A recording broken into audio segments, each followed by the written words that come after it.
स्वयंपाकात स्वादाची जान, डीएम मसाले तुमच्या घराची शान. छत्रपती शासन महिला गृह उद्योग कबनूर इचलकरंजी घेऊन येत आहेत अस्सल परंपरेची मराठमोळी चव म्हणजेच डीएम मसाले. मटन मसाला, चिकन मसाला, धणे पावडर, गरम मसाला, बिर्याणी मसाला, तिखट चवदार मसाले आणि चटणी म्हणजेच डीएम मसाले.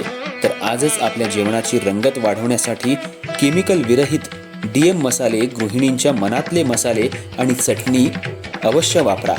डीएम मसाले महिला बचत गटाद्वारे करणारे स्वच्छ माफक दरामध्ये म्हणजेच डीएम मसाले. संपर्क दिव्याताई मगदूम, मोबाईल 91 30 80 22 55.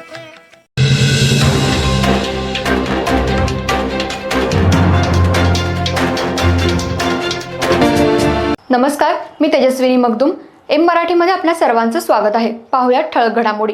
इचलकरंजी शहरातल्या महापालिका निवडणुकीसाठी प्रभाग क्रमांक 9 मधून भाजपचे सक्रिय आणि निष्ठावान कार्यकर्ते आकाश माने यांना तिकीट द्यावं, अन्यथा आम्ही मतदानावर बहिष्कार टाकू असा इशारा परिसरातल्या नागरिकांनी दिलाय. इचलकरंजी महानगरपालिका निवडणुकीचे वातावरण दिवसेंदिवस अधिकच तापत चाललं असून राजकीय हालचालींना वेग आलाय. शहरात भाजप हा सर्वात मोठा पक्ष म्हणून ओळखला जात असला तरी अलीकडच्या काळात पक्षात मोठ्या प्रमाणात नव्या कार्यकर्त्यांचा प्रवेश झाल्यानं वर्षानुवर्ष पक्षासाठी झटणाऱ्या निष्ठावान कार्यकर्त्यांमध्ये अस्वस्थता वाढताना दिसतेय. अनेक प्रभागांमध्ये जुने सक्रिय कार्यकर्ते डावलले जात असल्याची भावना बळावत असून उमेदवारी न मिळाल्यानं बंडखोरीचे सूर उमटू लागलेत. काही ठिकाणी अपक्ष म्हणून निवडणूक लढवण्याची तयारी सुरू असल्याचंही चित्र आहे. याच पार्श्वभूमीवर प्रभाग क्रमांक 9 मधील भाजपचे सक्रिय कार्यकर्ते आकाश माने यांचा मुद्दा ऐरणीवर आलाय. आकाश माने यांनी भाजपकडून उमेदवारी मिळावी यासाठी अधिकृत अर्ज दाखल केला होता. त्यासोबतच त्यांनी पक्षश्रेष्ठींसमोर मुलाखतही दिली होती.